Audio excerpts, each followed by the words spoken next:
Apakah Anda pernah duduk di sudut rumah, memandangi langit sore sambil bertanya dalam hati, mengapa anak saya berubah? Dulu ia begitu hormat, begitu perhatian, tapi sekarang sikapnya dingin, ucapannya tajam, bahkan terkadang seperti tak menganggap saya ada. Sebelum kita mulai, tuliskan di komentar, pernahkah Anda merasa tidak dihormati oleh anak atau cucu Anda? Jika iya, ketahuilah satu hal penting, Anda tidak sendirian.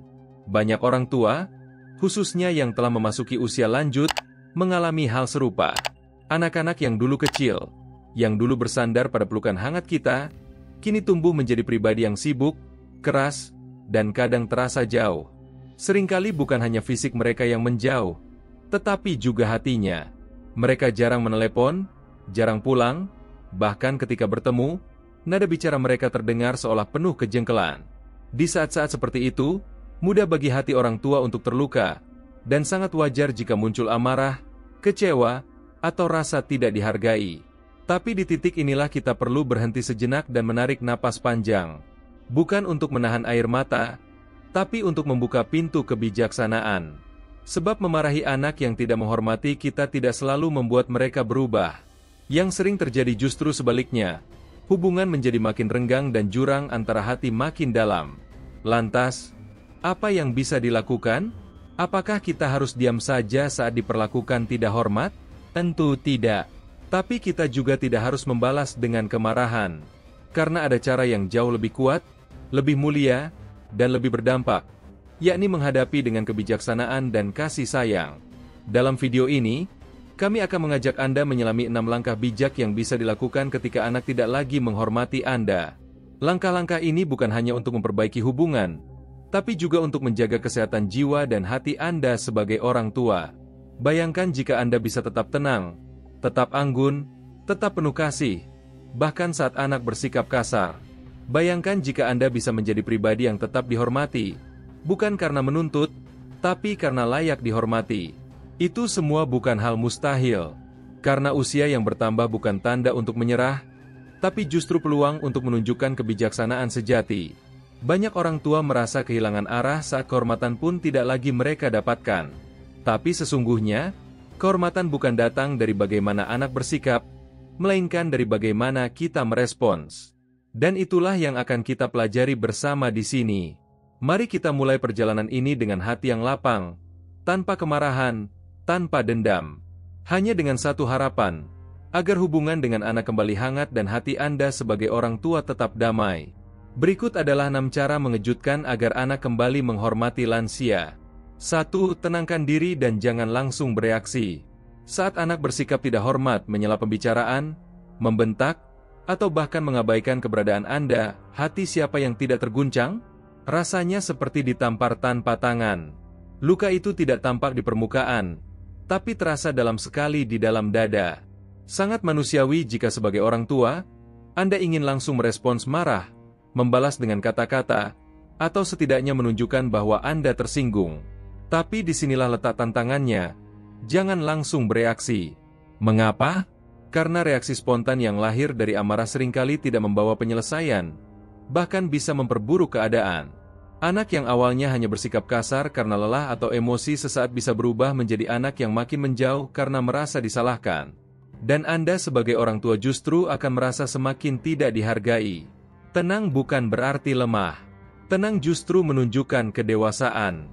Sama seperti air jernih yang mampu memantulkan cahaya matahari, hati yang tenang mampu memantulkan hikmah dari setiap kejadian. Dalam usia yang matang, ketenangan adalah kekuatan. Bukan lagi soal siapa yang paling keras suaranya, tapi siapa yang paling kuat mengendalikan diri. Saat anak menyakitkan hati, coba ambil jeda, tarik napas dalam-dalam, hitung sampai 5. Alihkan perhatian sejenak. Jika perlu, pergi ke ruangan lain, duduk di kursi, dan pejamkan mata sebentar. Katakan pada diri sendiri, saya sedang diuji, dan saya memilih untuk lulus dengan tenang. Ketenangan juga memberi ruang bagi anak untuk menyadari kesalahannya sendiri. Kadang ketika orang tua tidak merespons dengan marah, anak justru merasa malu. Mereka mulai merenung, dan rasa bersalah itu jauh lebih efektif daripada kemarahan orang tua. Diam yang bijak kadang lebih keras dari teriakan. Jika Anda merasa terlalu sedih untuk tetap tenang, Anda boleh menangis. Tapi lakukan itu di waktu pribadi Anda. Menangis bukan kelemahan. Itu bukti bahwa Anda masih memiliki kasih sayang yang dalam. Tapi setelah itu, bangkitlah kembali. Jangan biarkan kemarahan anak menghancurkan ketenangan batin Anda. Langkah pertama ini mungkin terdengar sederhana, tapi sesungguhnya inilah fondasi dari semua langkah selanjutnya. Tanpa ketenangan, kita akan salah bicara, salah bertindak, dan akhirnya malah semakin menjauh dari anak. Tapi dengan hati yang tenang, Anda bisa mengubah konflik menjadi jembatan, dan kata-kata kasar menjadi pelajaran kehidupan. 2. Pahami bahwa anak juga sedang berjuang. Saat anak bersikap dingin, membalas dengan kata-kata kasar, atau bahkan jarang menghubungi, mudah sekali bagi kita sebagai orang tua untuk merasa disisihkan. Dulu aku yang merawatnya, begadang demi dia, berjuang membesarkannya. Sekarang, sekadar menanyakan kabar saja jarang. Begitu bisik hati kita. Luka itu nyata. Tapi sebelum terlena dalam rasa kecewa, mari kita coba melihat dari sudut pandang yang berbeda. Bisa jadi anak Anda pun sedang berjuang keras dalam hidupnya. Hidup saat ini tidak mudah. Tekanan ekonomi, persaingan kerja, tanggung jawab rumah tangga, bahkan gangguan mental seperti stres dan cemas sudah menjadi bagian dari kehidupan banyak orang dewasa. Anak yang Anda besarkan dengan kasih sayang dulu, kini mungkin sedang berada di fase terberat dalam hidupnya. Mereka mungkin kelelahan secara fisik dan mental. Sayangnya, dalam kondisi seperti itu, banyak anak justru melampiaskan rasa lelahnya pada orang yang paling dekat, yakni orang tuanya sendiri. Bukan karena mereka membenci Anda, bukan karena mereka lupa jasa Anda, tapi karena mereka tidak tahu kemana harus meluapkan tekanan. Dan seringkali orang tua menjadi tempat pelampiasan yang aman, karena mereka tahu orang tua tetap akan mencintai mereka apapun yang terjadi. Itu menyakitkan, tapi juga menunjukkan betapa kuatnya cinta Anda. Memahami bukan berarti membenarkan. Anda tidak harus membenarkan sikap tidak hormat mereka, tapi dengan memahami alasan di balik sikap mereka, Anda bisa mengurangi luka di hati sendiri. Karena ketika kita menyadari bahwa seseorang sedang terluka, kita akan lebih mudah memaafkan, bahkan jika dia menyakiti kita. Sebagai contoh, bayangkan seorang anak yang bekerja dari pagi hingga malam, dikejar target, terjebak kemacetan setiap hari, lalu sampai rumah masih harus mengurus anak-anaknya. Ia mungkin sudah sangat lelah ketika Anda menelepon untuk menanyakan kabar. Lalu dia menjawab dengan suara tinggi. Itu bisa jadi bukan karena marah pada Anda, tapi karena jiwanya sedang lelah. Dan sayangnya, Anda menjadi sasaran pelampiasan yang tidak disengaja. Dengan memahami bahwa anak juga sedang berjuang, Anda sedang menunjukkan kebesaran hati. Dan justru disitulah benih rasa hormat bisa tumbuh kembali. Anak Anda bisa saja tidak langsung berubah, tapi mereka akan ingat bahwa ibunya, ayahnya, adalah sosok yang tetap bijak bahkan saat disakiti. Dan perlahan, tanpa Anda sadari, rasa hormat itu akan kembali bukan karena dituntut, tapi karena Anda layak untuk dihormati. 3. Evaluasi pola komunikasi Anda. Sebagai orang tua, kita tentu ingin yang terbaik untuk anak. Kita ingin mereka hidup baik, sehat, bahagia, dan tidak salah jalan. Maka seringkali, tanpa disadari, setiap kali anak datang atau menelepon, kita langsung menasihati.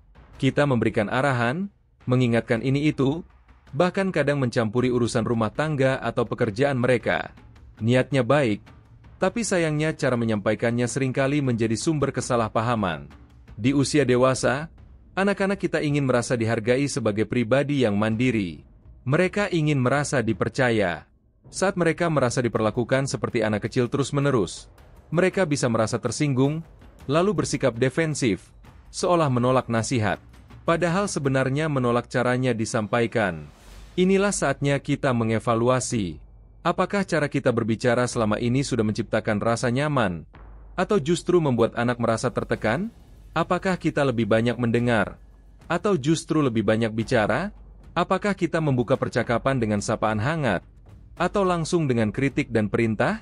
Kadang tanpa kita sadari, setiap pertemuan berubah menjadi sesi penghakiman kecil. Kenapa kamu nggak pernah datang ke rumah? Kamu kerja terus. Anak-anakmu siapa yang urus? Kamu kok sekarang ngomongnya kayak gitu ke mama? Kalimat-kalimat seperti ini, meski lahir dari kekhawatiran dan cinta, bisa terasa menyudutkan. Anak akan merasa seolah-olah tidak pernah cukup baik di mata orang tuanya. Dan dari situlah jarak emosional mulai terbentuk. Cobalah mulai membiasakan pola komunikasi yang lebih empatik dan terbuka. Gantilah kalimat bernada menegur dengan pertanyaan yang tulus. Ibu kangen kamu. Baik-baik saja di sana. Kalau butuh cerita, ayah siap mendengar. Apa ada yang bisa kami bantu? Dengan cara seperti ini, anak akan lebih merasa diterima. Ia tidak merasa sedang dinilai, tapi sedang dipeluk secara emosional. Ingat, komunikasi bukan hanya soal berbicara, tapi juga soal mendengar dengan hati.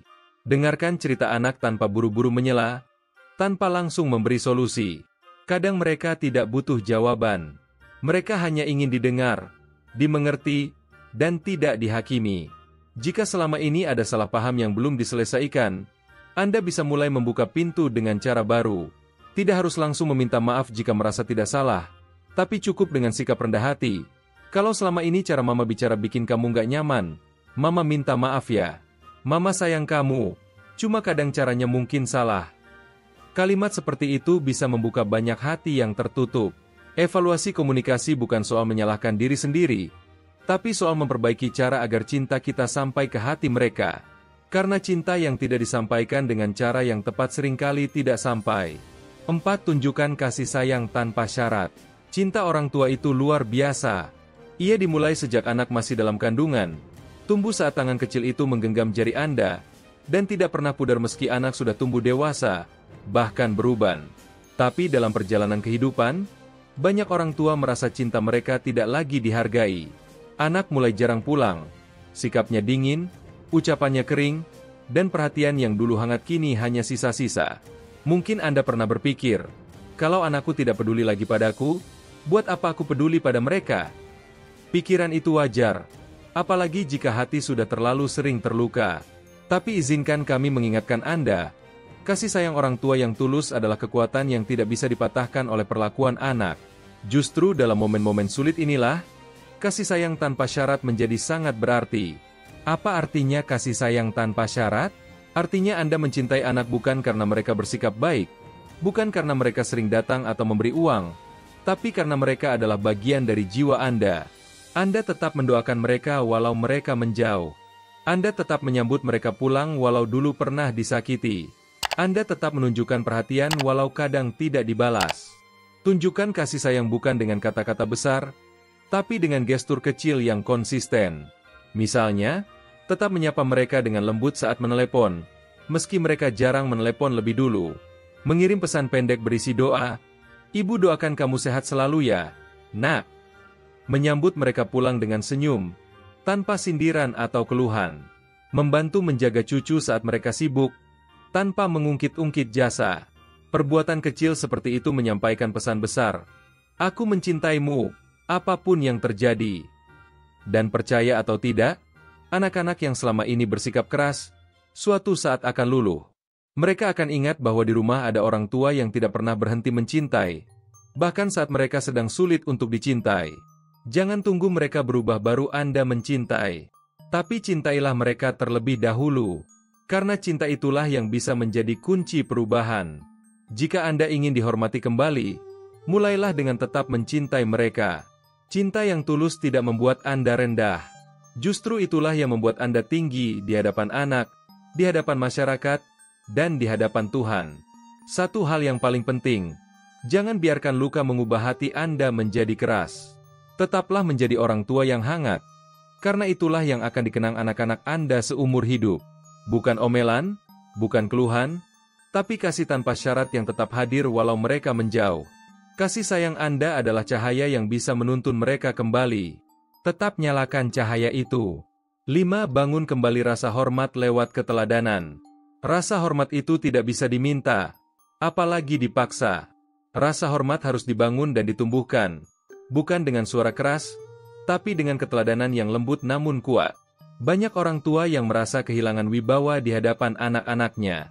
Anak tidak mendengarkan, membantah, bahkan terkesan mengabaikan. Tapi mari kita renungkan sejenak. Mungkin ini saatnya bukan untuk menuntut, tapi untuk menjadi contoh kembali. Keteladanan bukan soal menjadi sempurna, Keteladanan adalah ketika Anda tetap bersikap bijak meski diperlakukan tidak adil. Ketika Anda tetap sabar saat anak berkata kasar. Ketika Anda tidak membalas kemarahan dengan kemarahan, tapi dengan sikap tenang yang menginspirasi. Itulah kekuatan orang tua yang sejati. Ingatlah masa ketika anak-anak Anda masih kecil, mereka meniru segalanya.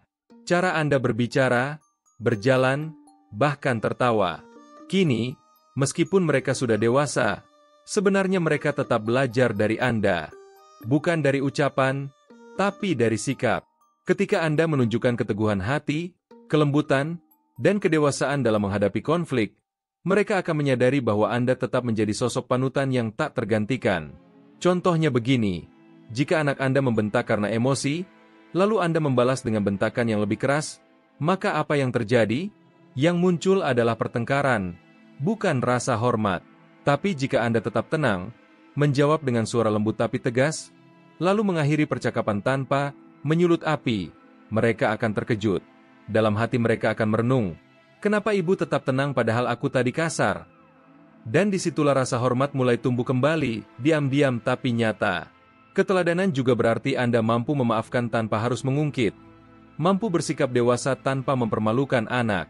Bahkan ketika anak menyadari kesalahannya, jangan langsung berkata, "Tuh kan, Mama sudah bilang." Tapi katakan dengan lembut, "Mama senang kamu mau bicara. Mari kita perbaiki sama-sama, ya." Keteladanan juga bisa ditunjukkan lewat kehidupan pribadi Anda. Tunjukkan bahwa Anda tetap menjaga kerapihan, tetap peduli pada kesehatan, tetap bersyukur meski hidup sederhana. Tunjukkan bahwa Anda tetap punya semangat menjalani hidup meski usia tak lagi muda. Anak-anak akan melihat bahwa orang tua mereka bukan orang tua yang menyerah pada keadaan, tapi tetap kuat dan terhormat. Jangan takut terlihat lembut. Justru dalam kelembutan itu terkandung kekuatan yang luar biasa. Anak akan lebih segan pada orang tua yang tenang dan berwibawa daripada yang suka membentak atau mengeluh. Wibawa tidak dibangun dari suara tinggi, tapi dari hati yang bijak dan sikap yang konsisten.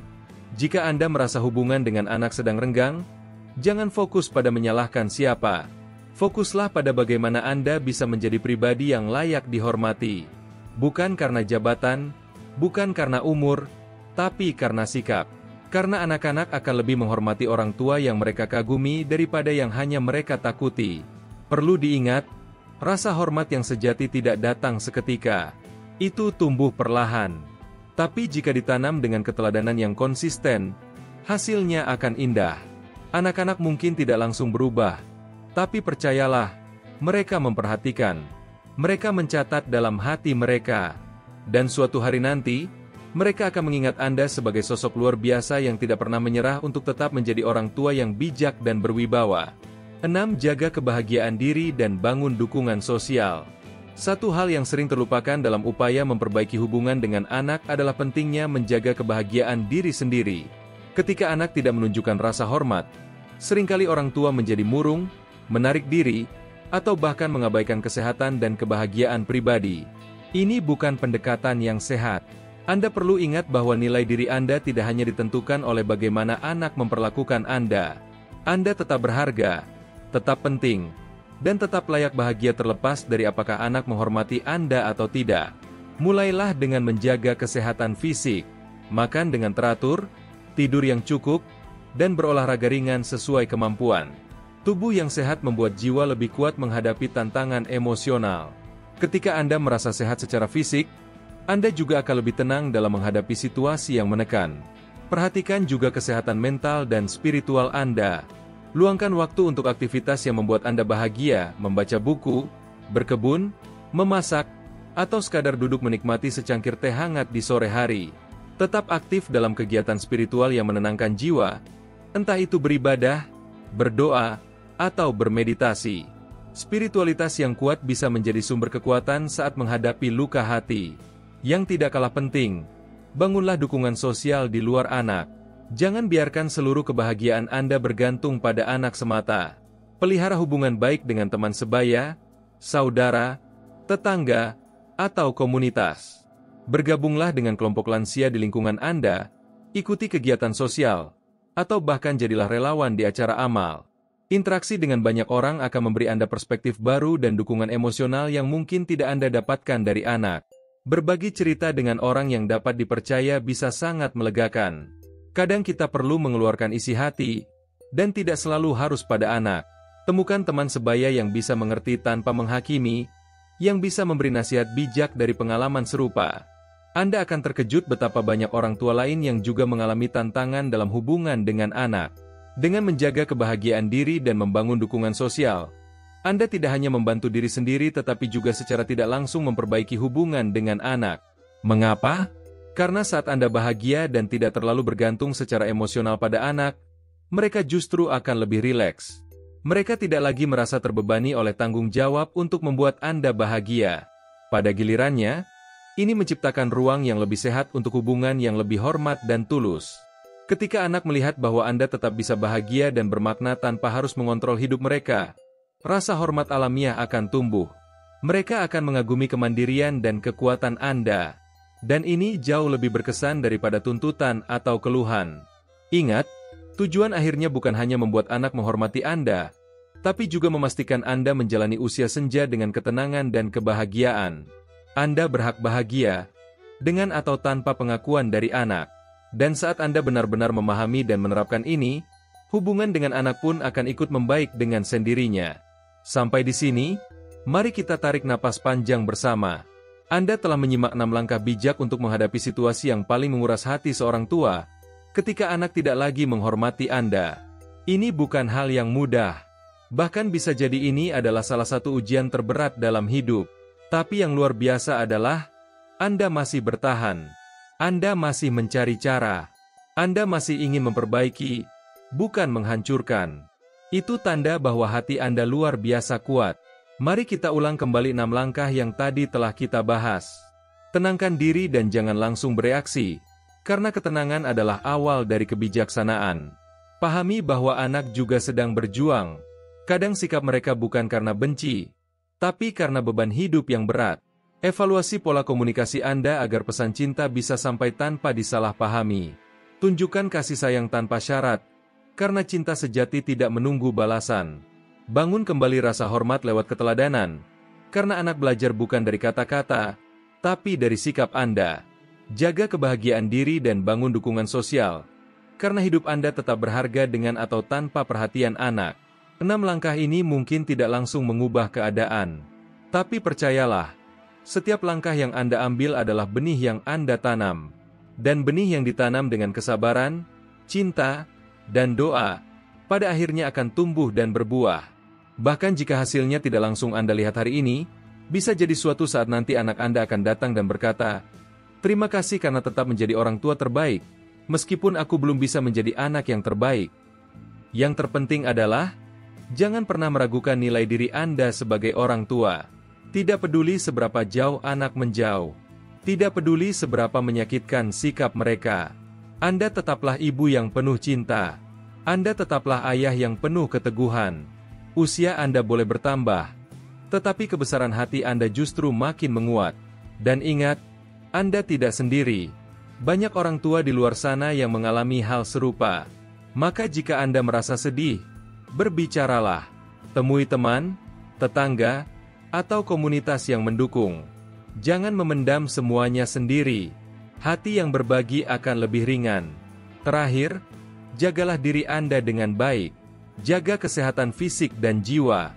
Tersenyumlah, meski sedikit. Temukan kebahagiaan dalam hal-hal sederhana. Karena hidup Anda bukan hanya tentang masa lalu atau anak-anak. Hidup Anda adalah tentang hari ini, tentang napas yang masih Tuhan beri, tentang kesempatan untuk tetap menjadi cahaya walau dalam sunyi. Kalau Anda merasa informasi ini bermanfaat, jangan lupa untuk klik tombol like dan bagikan ke teman atau keluarga yang mungkin membutuhkannya. Informasi sederhana seperti ini bisa menjadi penyelamat bagi hati yang sedang terluka. Tuliskan juga pendapat dan pengalaman Anda di kolom komentar. Dan jangan lupa untuk subscribe agar tidak ketinggalan informasi menarik lainnya. Konten seperti ini akan terus kami bagikan di Sehat dalam 2 minggu. Jadi pastikan Anda tetap mengikuti kami. Terima kasih sudah menyimak hingga akhir. Sampai jumpa di video berikutnya di channel Sehat dalam 2 minggu. Jangan lupa untuk subscribe agar Anda mendapatkan video kami lainnya yang bermanfaat untuk kesehatan dan kesejahteraan Anda.